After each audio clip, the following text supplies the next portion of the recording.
Hi everyone, welcome to study word classes. तो friends, आज जो है चैप्टर नंबर 3 हम लोग डिस्कस करने वाले हैं। कल की क्लास में हम लोगों ने चैप्टर नंबर 2 डिस्कस किया हुआ था।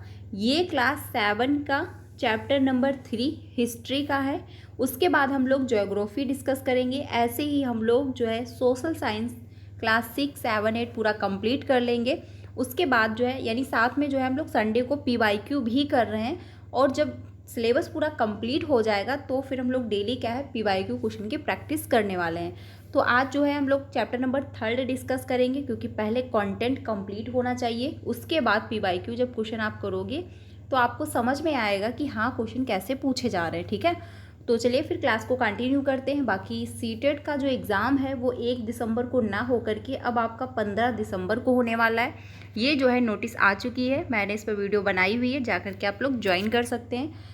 तो आज की क्लास को कंटिन्यू करते हैं। 3 बजे हम लोगों ने जो है CDP के इम्पॉर्टेंट क्वेश्चन डिस्कस किए हुए हैं PYQ, तो वो क्लास भी आप लोग ज्वाइन कर सकते हैं। प्ले लिस्ट बनाई हुई है, चैप्टर वाइज आपको सारी क्लासेस मिल जाएंगी, तो आप लोग जो है चैप्टर वाइज भी ज्वाइन कर सकते हैं। ये जो है चैप्टर नंबर 7 का जो है क्लास जो चैप्टर है वो 3 है। क्लास 6 पूरा कंप्लीट हो चुका है हिस्ट्री का, तो वो भी आप लोग ज्वाइन कर सकते हैं। तो 3rd चैप्टर में जो कहा गया है कि 12वीं से 15वीं शताब्दी, यानी दिल्ली में 12वीं से लेके 15वीं शताब्दी तक क्या क्या हुआ, इसके बारे में इस चैप्टर में दिया गया है। तो चलिए फिर चैप्टर को कंटिन्यू करते हैं। चैनल पे पहली बार आए हो तो सब्सक्राइब कर लीजिएगा। बाकी क्लास अच्छी लगे तो लाइक भी कर दीजिएगा और अपने सारे फ्रेंड को शेयर भी कर दीजिएगा। तो स्टार्ट करते हैं आज का चैप्टर। देखिए, थोड़ा सा आपको लगेगा बोरिंग भी और थोड़ा सा शायद समझ में भी कम आए, लेकिन धीरे धीरे जब आप एक से दो बार इसको रीड करोगे तो आपको अच्छे से चीज़ें समझ में आएंगी। ठीक है, तो इसमें कहा गया है कि दिल्ली के बारे में, यानी कि 12वीं से लेकर 15वीं शताब्दी तक क्या क्या घटना घटी, कैसे क्या विकास हुआ, उसके बारे में इस चैप्टर में दिया है। तो इसमें कहा गया कि दिल्ली महत्वपूर्ण शहर 12वीं शताब्दी में ही बना, यानी जो दिल्ली है वो महत्वपूर्ण शहर कब बना था, 12वीं शताब्दी में बन गया था।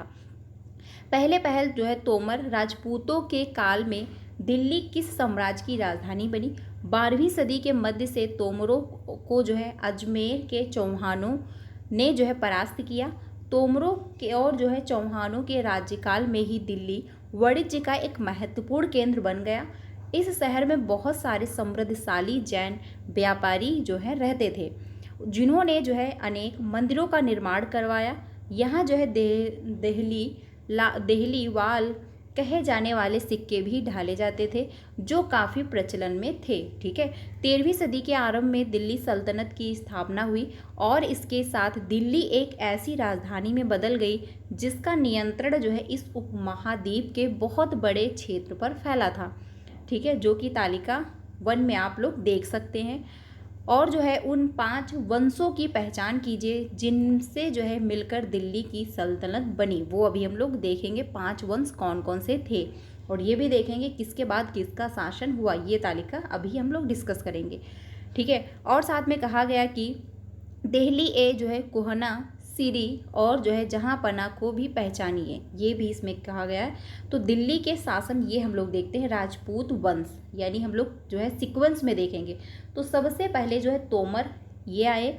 ये कब आए, 1100 से लेकर 30 ईस्वी से लेकर के 1145 तक चला इनका जो है टाइम पीरियड। उसके बाद चौहान, ठीक है, पृथ्वीराज चौहान 1165 से लेकर के 1192 तक रहा। उसके बाद प्रारंभिक जो है तुर्की शासक चला 1206 से लेके 1292 जो है 90 तक। अब इसमें जो है कुतुबुद्दीन ऐबक भी आए, शामसुद्दीन इल्तुतमिश भी आए, रजिया भी हुई, गयासुद्दीन बलबन, इनका जो है शासन रहा। और ये सीक्वेंस में आप लोग ध्यान रखिएगा, टाइम भी ध्यान रखिएगा कि कब किसका शासन रहा, क्योंकि पूछ सकता है। वेरी इंपॉर्टेंट ये तालिका है। ठीक है, कन्फ्यूजन के लिए आपको जो है मैचिंग में दे देगा कि कौन किसका शासन कब तक रहा, तो उसमें कन्फ्यूजन क्रिएट होगी। इसलिए सभी को सीक्वेंस में ध्यान कर लीजिएगा कि कौन सा जो है किसका शासन पीरियड कब तक रहा।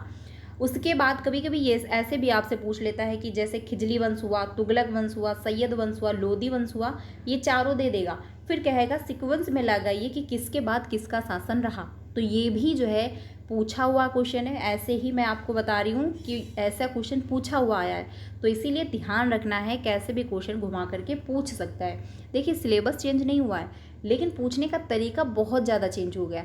इसी वजह से जो है जो आपका 7 जुलाई को एग्ज़ाम हुआ उसका भी रिजल्ट बहुत ज़्यादा डाउन गया है। ठीक है, तो चीज़ों को अच्छे से अगर समझना है तो कंटेंट पहले मजबूत करिए। जब आपको पता है कि ये विद्यालय है, यहाँ पर मेरा कॉलेज है, फिर आपको पता है कि ये कॉलेज मेरा यहाँ पर है, अब रास्ता चाहे सीधा हो चाहे रास्ता कितना भी घुमा के जाए आप पहुँच जाओगे।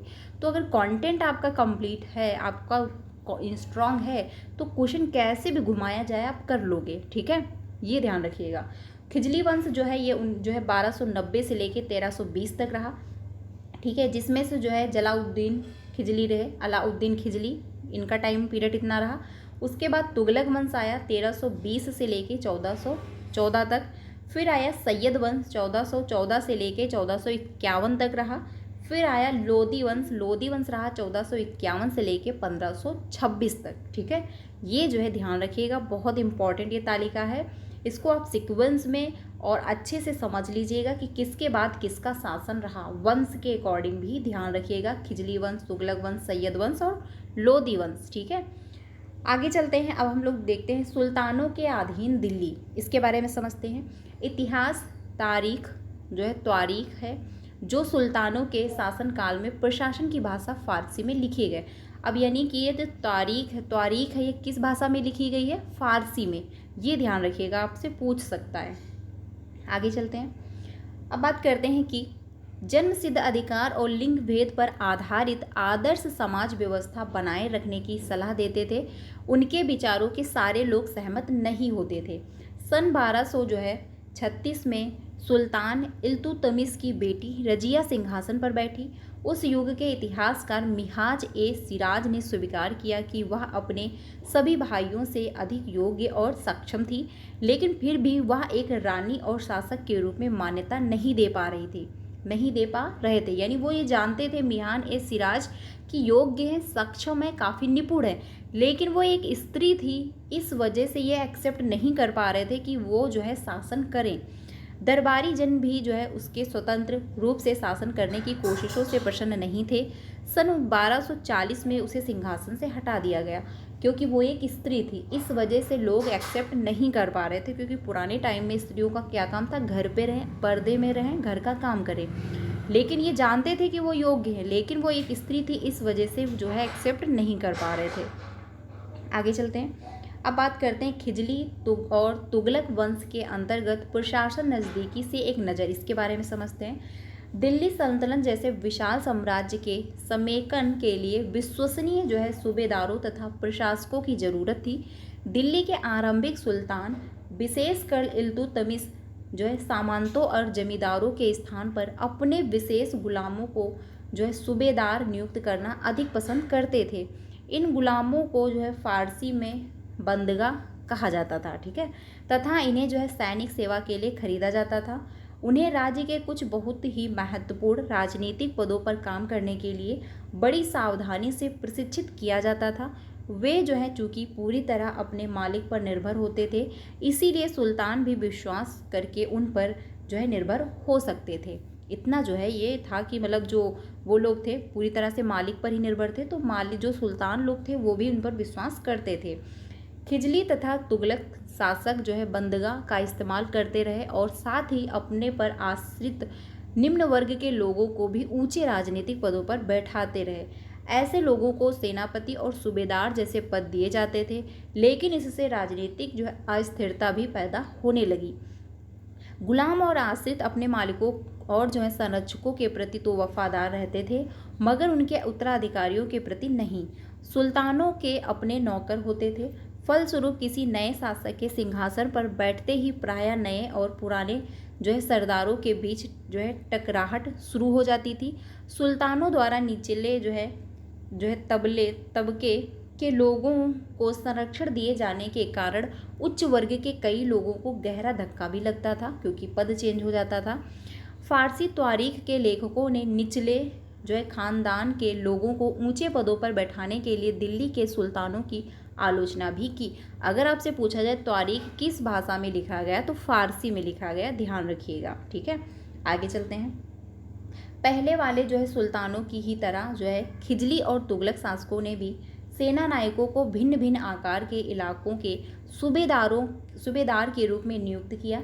ये इलाके इक्ता कहलाते थे। ठीक है, जो सूबेदार होते थे, जो जिस इलाके की देख रेख करते थे, उसको क्या कहा जाता था? इक्ता। ठीक है, ध्यान रखिएगा, आपसे पूछ सकता है। और इन्हें संभालने वाले अधिकारी इक्तदार या मुक्ति कहे जाते थे। यानी जो अधिकारी होते थे उनको संभालते थे, उसको क्या कहते थे? मुक्ति। ठीक है, मुक्ति का फर्ज था सैनिक अभियानों का नेतृत्व करना और अपने इक्तों में कानून और व्यवस्था बनाए रखना। अपनी सैनिक सेवाओं के बदले वेतन के रूप में मुक्ति अपने इलाकों से राजस्व की वसूली किया करते थे। राजस्व के रूप में मिली रकम से ही वे अपने सैनिकों को भी तनख्वाह देते थे। मुक्ति लोगों पर काबू रखने का सबसे प्रभावी तरीका यह था कि उनका पद वंश परंपरा से ना चले और कहीं और उन्हें कोई भी इक्ता थोड़े थोड़े समय के लिए ही मिले। ठीक है, जिसके बाद उनका स्थानांतरण कर दिया जाए। सुल्तान अलाउद्दीन खिजली और मोहम्मद तुगलक के शासनकाल में नौकरी के इन कठोर नियमों का बड़ी सख्ती से पालन होता था। मुक्ति लोगों द्वारा एकत्रित किए गए राजस्व की रकम का हिसाब लेने के लिए राज्य द्वारा लेखा अधिकारी नियुक्ति किए जाते थे। इस बात का ध्यान रखा जाता था कि मुक्ति राज्य द्वारा निर्धारित कर ही वसूले और तय संख्या के अनुसार सैनिक रखे। ठीक है, यानी तय कर लिया जाता था कि कितने सैनिक रखने हैं। जब दिल्ली के सुल्तान शासकों से दूर आंतरिक इलाकों को भी अपने अधिकार में ले आए तो उन्होंने भूमि के स्वामी सामंतों और अमीर जमींदारों को भी अपने सत्ता के आगे झुकने को बाध्य कर दिया। अलाउद्दीन खिजली के शासनकाल में भू राजस्व के निर्माण और वसूली के कार्य को राज्य अपने नियंत्रण में ले आया। स्थानीय सामंतों के कर लगाने का अधिकार छीन लिया गया, बल्कि स्वयं उन्हें भी कर चुकाने को बाध्य किया गया। सुल्तान के प्रशासकों ने जमीन की पैमाई की और इसका हिसाब बड़ी सावधानी से रखा। कुछ पुराने सामंत और जमींदार राजस्व के निर्माण और वसूली अधिकारी के रूप में सल्तनत की नौकरी करने लगे। उस समय 3 तरह के कर थे। वो कौन कौन से थे वो समझते। कृषि पर जिसे खराज कहा जाता था और जो किसान की उपज का लगभग 5% होता था। यानी कृषि पर जो कर्ज होता था उसको क्या कहा जाता है? खराज कहते थे, ध्यान रखिएगा। मवेशियों पर था कर और घरों पर कर, ये 3 प्रकार के कर होते थे। ठीक है, और अब इसमें कहा गया कि इस उपमहाद्वीप का काफ़ी बड़ा हिस्सा दिल्ली के सुल्तानों के अधिकार से बाहर ही था। दिल्ली से बंगाल जैसे सुदूर प्रांतों का नियंत्रण कठिन था और दक्षिण भारत की विजय के तुरंत बाद ही वह पूरा क्षेत्र फिर से स्वतंत्र हो गया था। यहाँ तक कि गंगा के मैदानी इलाकों में भी घने जंगलों वाले ऐसे क्षेत्र थे जिनमें बैठने में सुल्तान की सेनाएं असक्षम थी। स्थानीय सरदारों ने इन क्षेत्रों में अपना शासन जमा लिया। अलाउद्दीन खिजली और मोहम्मद तुगलक इन इलाकों पर जोर ज़बरदस्ती अपना अधिकार जमा तो लेते थे, पर वह अधिकार कुछ ही समय तक रह पाता था। ठीक है, आगे चलते हैं। आगे इसमें कहा गया कि चंगेज खान के नेतृत्व में मंगोलों ने 1219 में उत्तर पूर्वी ईरान में ट्रांसअक्सियाना पर हमला किया और इसके शीघ्र बाद ही दिल्ली सल्तनत को उनका दावा झेलना पड़ा। और अलाउद्दीन खिजली और मोहम्मद तुगलक के शासनकालों के आरंभ में दिल्ली पर मंगोलों के धावे बढ़ गए। इससे मजबूर होकर दोनों ही सुल्तानों को एक विशाल स्थानीय सेना खड़ी करनी पड़ी। इतनी विशाल सेना को संभालना प्रशासन के लिए भारी चुनौती थी, क्योंकि जब सेना बहुत ज़्यादा थी तो संभालने में भी प्रॉब्लम होती थी। अब बात करते हैं 15वीं तथा 16वीं शताब्दी में सल्तनत, इसके बारे में समझते हैं। तुगलक वंश के बाद 1526 तक दिल्ली तथा आगरा पर सैयद तथा लोदी वंशों का राज्य रहा। ध्यान रखिएगा, दिल्ली पर किसका रहा? दिल्ली तथा आगरा पर सैयद और लोदी वंश का रहा शासन 1526। ठीक है, तब तक जैनपुर, बंगाल, मालवा, गुजरात, राजस्थान तथा पूरे दक्षिण भारत में स्वतंत्र शासक उठ खड़े हुए थे। उनकी राजधानियां समृद्ध थी और राज्य फल फूल रहे थे। इसी काल में अफगान तथा राजपूतों जैसे नए शासक समूह में उभर आए। इस काल में स्थापित राज्यों में से कुछ छोटे तो थे पर शक्तिशाली थे और उनका शासन बहुत ही कुशल था, सुव्यवस्थित तरीके से चल रहा था। शेर शाह सूरी ने बिहार में अपने चाचा के एक छोटे से इलाके के प्रबंधक के रूप में काम शुरू किया था और आगे चलकर जो है उसने इतनी उन्नति की कि मुग़ल सम्राट हुमायूं तक को चुनौती दी और जो है परास्त किया। शेर शाह ने दिल्ली पर अधिकार करके स्वयं अपना राजवंश स्थापित किया। सूर जो है वंश ने केवल 15 वर्ष शासन किया, लेकिन इसके प्रशासन ने अलाउद्दीन खिलजी वाले कई तरीकों को अपनाकर उन्हें और भी चुस्त जो है बना दिया। महान सम्राट अकबर ने जब मुगल साम्राज्य को समेकित किया तो उसने अपने प्रतिमान के रूप में शेर शाह के प्रशासन व्यवस्था को भी अपनाया था। तो ये पूरा चैप्टर था, जो कि आई थिंक मुझे लगता है काफ़ी छोटा चैप्टर था, बट बहुत अच्छा चैप्टर था, क्योंकि इसमें से बहुत ज़्यादा क्वेश्चन पूछे जाते हैं। और सबसे ज़्यादा इंपॉर्टेंट ये तालिका है, वेरी वेरी इंपॉर्टेंट है। मैं ज़्यादा इसलिए कह रही हूँ क्योंकि इसमें क्वेश्चन आते हैं और काफ़ी क्वेश्चन घुमा के पूछ लिए जाते हैं, और इसमें जो है अक्सर जो है अटक जाते हैं लोग। तो अच्छे से समझ लेना है, यह तालिका बहुत इंपॉर्टेंट है। ठीक है, तो क्लास अच्छी लगी तो लाइक कर दीजिएगा। कोई भी डाउट है तो कमेंट में पूछ लीजिएगा। संडे को आपको PYQ क्वेश्चन की क्लास मिलने वाली है शाम 5 बजे, जिसमें हम लोग SST के क्वेश्चन करने वाले हैं और सारे PYQ ही क्वेश्चन होंगे। तो ज्वाइन होइएगा शाम 5 बजे। 3 बजे की क्लास में हम लोगों ने CDP के क्वेश्चन किए हैं PYQ, वो भी आप लोग ज्वाइन हो सकते हो। टीचिंग से रिलेटेड सारी ऑफिशियल अपडेट टाइम से मिलती है। बाकी सीटेट पेपर 1 एंड पेपर 2 दोनों की प्रिपरेशन करवाई जाती है।